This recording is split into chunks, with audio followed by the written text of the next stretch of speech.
जय जगन्नाथ सांग माने मो चैनल को आपण मानक बहुत बहुत स्वागत। एकलव्यर कहानी। एकलव्य होची महाभारत एक अत्यंत महान चरित्र जे निज दृढ़ इच्छाशक्ति और श्रद्धा सहित धनुर्विद्या शिखिथिले। गुरु दक्षिणारे वृद्धा आंगुली हराइथिबा सेही योद्धा जे चारि आंगुठीरे मध्य श्रीकृष्णଙ୍କ शह शह यादव सैन्य को एकुटिया परास्त करथिले।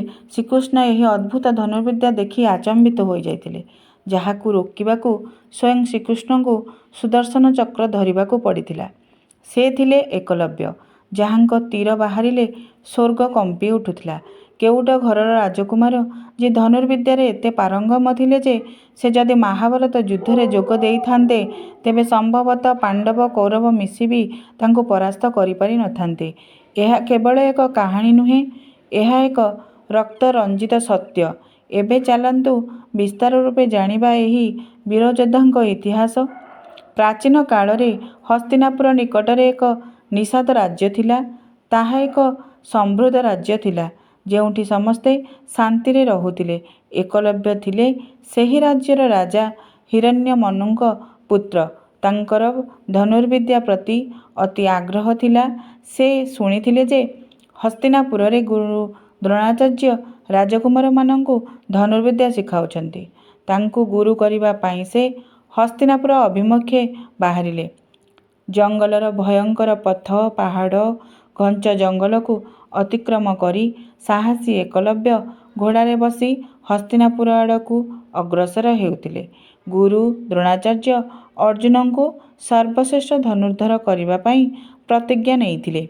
एहा पछरे किछि कहानी रहिछि। हेउछि गुरु द्रोण बाल्यकालरे तांक बंधु द्रुपदଙ୍କ सह एकाठी शिक्षा ग्रहण करिथिले। द्रोण और द्रुपद भल बंधु थिले। द्रुपद राजांक पुत्र होइतिबारु गुरुकुलरु शिक्षा समाप्ति करिबा परे द्रोण को प्रतिश्रुति देइथिले जे से कष्ट समय तांको साहाय्य करिवे। किंतु द्रुपद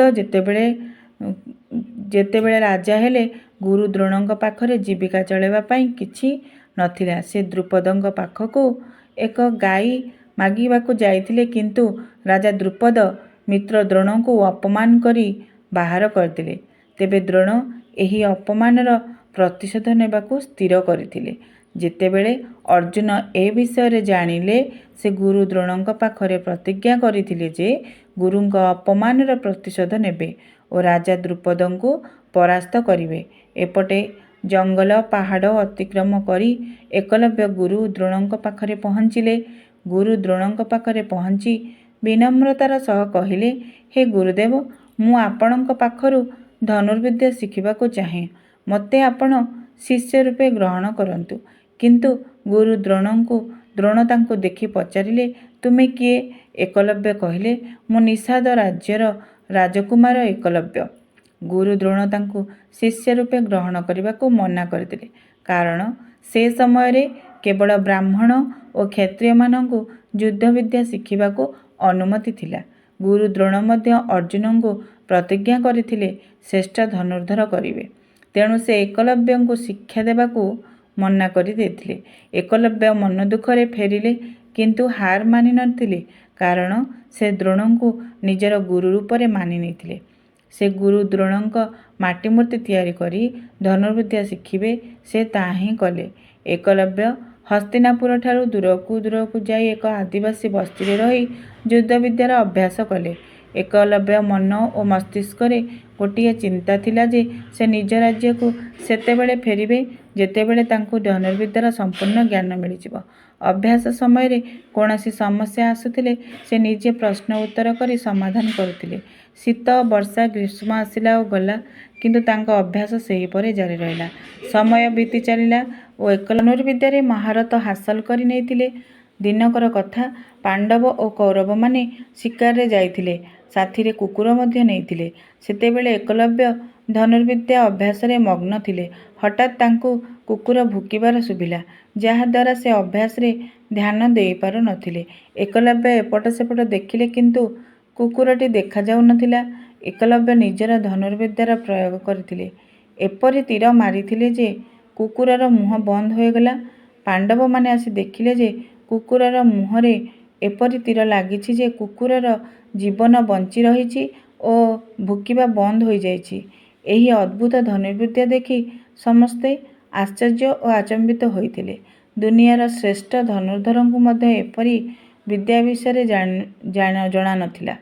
ଅର୍ଜୁନ ଭାବୁଥିଲେ, ସାରା ସଂସାରରେ ମୁଁ ହିଁ ଶ୍ରେଷ୍ଠ ଧନୁର୍ଦ୍ଧର, କିନ୍ତୁ ମୋ ଠାରୁ ଶ୍ରେଷ୍ଠ କିଏ ଅଛି ଯେ ଏପରି ଧନୁର୍ବିଦ୍ୟା ଜାଣିଛି, ଯାହା ମୋତେ ମଧ୍ୟ ଜଣା ନାହିଁ। ଏହାପରେ ଖୋଜିବାକୁ ଲାଗିଲେ, ଆଉ ଏକଲବ୍ୟଙ୍କୁ ପାଇଲେ। ଅର୍ଜୁନ ପଚାରିଲେ, ତୁମେ କ'ଣ ସେହି ବ୍ୟକ୍ତି ଯେ କୁକୁରର ପାଟିକୁ ବନ୍ଦ କରିଛ? ଏକଲବ୍ୟ କହିଲେ, ହଁ, ମୁଁ ହିଁ ସିଏ ଯେ କୁକୁରର ପାଟିକୁ ବନ୍ଦ କରିଛି। ମୁଁ ହେଉଛି ନିଷାଦ ରାଜ୍ୟର ରାଜକୁମାର ଏକଲବ୍ୟ। ଅର୍ଜୁନ ପଚାରିଲେ, ତୁମ ଗୁରୁ କିଏ? ଏକଲବ୍ୟ କହିଲେ, ଗୁରୁ ଦ୍ରୋଣାଚାର୍ଯ୍ୟ। ଅର୍ଜୁନ ଗୁରୁ ଦ୍ରୋଣଙ୍କ ପାଖକୁ ଯାଇ କହିଲେ, ଆପଣ ଆମକୁ କହିଥିଲେ ଆପଣ ଆମଠୁ ସବୁଠୁ ଶ୍ରେଷ୍ଠ ଧନୁର୍ବିଦ୍ୟା ଶିଖାଇବେ। ତେବେ ଏକଲବ୍ୟ କିପରି ଏପରି ଶ୍ରେଷ୍ଠ ହେଲେ? ଗୁରୁ ଦ୍ରୋଣାଚାର୍ଯ୍ୟ ଏକଲବ୍ୟଙ୍କ ପାଖକୁ ଗଲେ। ଏକଲବ୍ୟ ଗୁରୁ ଦ୍ରୋଣଙ୍କୁ ଦେଖି ଖୁସିରେ ପାଦ ଛୁଇଁ ପ୍ରଣାମ କଲେ। ଏକଲବ୍ୟ କହିଲେ, ମୁଁ ଆପଣଙ୍କୁ ଗୁରୁ ମାନି ଧନୁର୍ବିଦ୍ୟା ଶିଖିପାରିଛି। ଗୁରୁ ଦ୍ରୋଣାଚାର୍ଯ୍ୟ କହିଲେ, ଯେବେ ମୋତେ ତମେ ଗୁରୁ ମାନିଛ, ତେବେ ଗୁରୁ ଦକ୍ଷିଣା ଦେବାକୁ ପଡ଼ିବ। ଏକଲବ୍ୟ ତୁରନ୍ତ କହିଲେ, ନିଶ୍ଚୟ ଗୁରୁଦେବ, ଆପଣ ଯାହା ମାଗିପାରିବେ। ତେବେ ଦ୍ରୋଣ ଏକ ଚତୁର ଉପାୟ ନେଲେ। ସେ ଏକଲବ୍ୟଙ୍କୁ ଗୁରୁ ଦକ୍ଷିଣା ଚାହିଁଲେ। ତାଙ୍କ ଦକ୍ଷ ଆଙ୍ଗୁଳି ଏକଲବ୍ୟ ଜାଣିଥିଲେ ଯେ ବୃଦ୍ଧା ଆଙ୍ଗୁଳି କାଟିଦେଲେ ସେ କେବେ ବି ଧନୁର୍ବିଦ୍ୟାରେ ପାରଙ୍ଗମ ହୋଇପାରିବେ ନାହିଁ। ଏକଲବ୍ୟ ନିଜର ଦକ୍ଷ ଆଙ୍ଗୁଳି କାଟିଦେଲେ ଏବଂ ଗୁରୁ ପ୍ରତି ଶ୍ରଦ୍ଧା ଓ ବିଶ୍ୱାସର ଅଦ୍ଭୁତ ଉଦାହରଣ ଦେଲେ।